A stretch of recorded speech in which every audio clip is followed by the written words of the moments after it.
Akhil Bharatiya Congress committee के महासचिव आदरणीय अविनाश पांडे जी आपके साथ हैं। सीधा संवाद है, आपको परिचय भी आज करा दूं। हम बिना वक्त लिए आगे समाज सम्मान पूर्वक लेना की जिस तरह से सच और झूठ की लड़ाइयां चल रही है। आदरणीय राजेश कुमार राम जी का, हमारे पूर्व अध्यक्ष भाई मदन मोहन झा जी,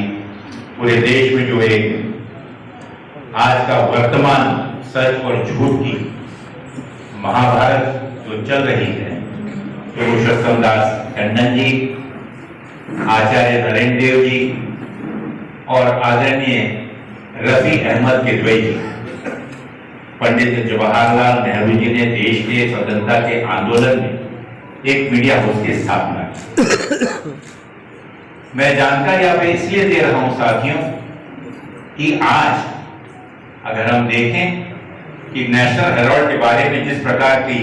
का गैर प्रचार किया जा रहा है, और ये गैर प्रचार का उद्देश्य आप हम सब भली जानते हैं, और जो शीर्ष नेतृत्व कांग्रेस का जो आज हमारे पार्टी के सिरमौर है, उस पर आक्षेप लगाकर कांग्रेस के कार्यकर्ताओं का मनोबल गिराने का एक षड्यंत्र है। कांग्रेस एक नए जोश में माननीय राहुल गांधी जी के नेतृत्व में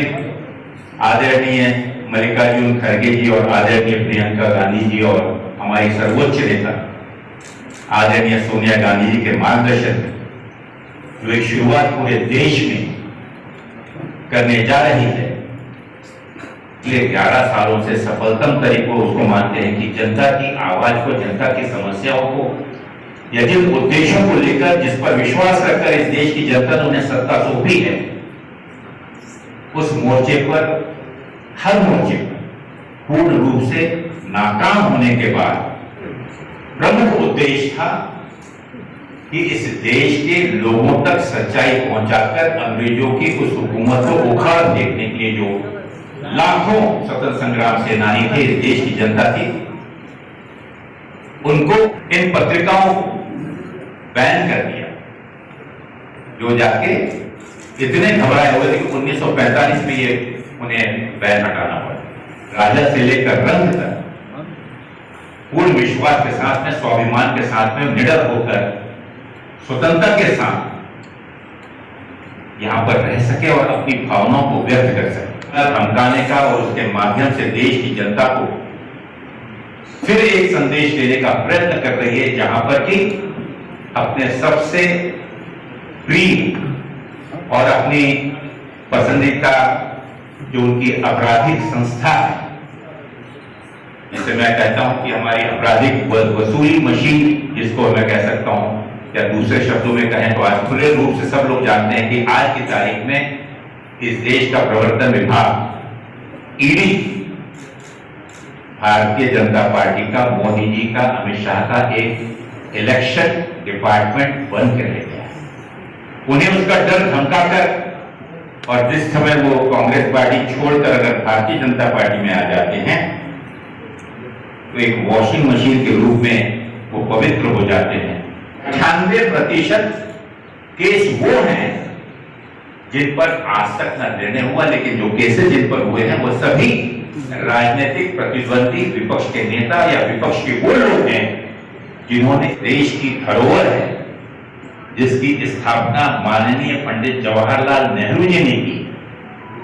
जिसे इस देश के स्वतंत्रता संग्राम सेनानियों ने अपने खून पसीने से सींचा, आज उसके माध्यम से जिसका प्रतिनिधित्व आप कर रहे हैं, एक मीडिया के रूप में सिर्फ मैं आपके साथ में यहां बैठा नहीं हूं,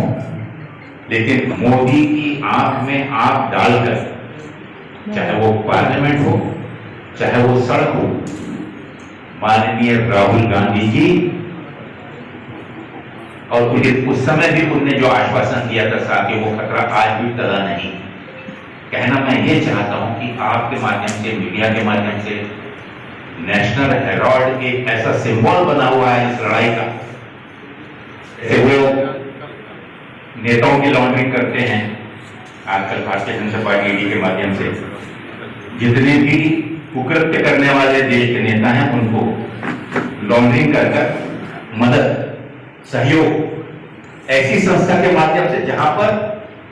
ना ही कोई पैसे का लेन देन है, ना कोई पगार है, ना किसी प्रकार की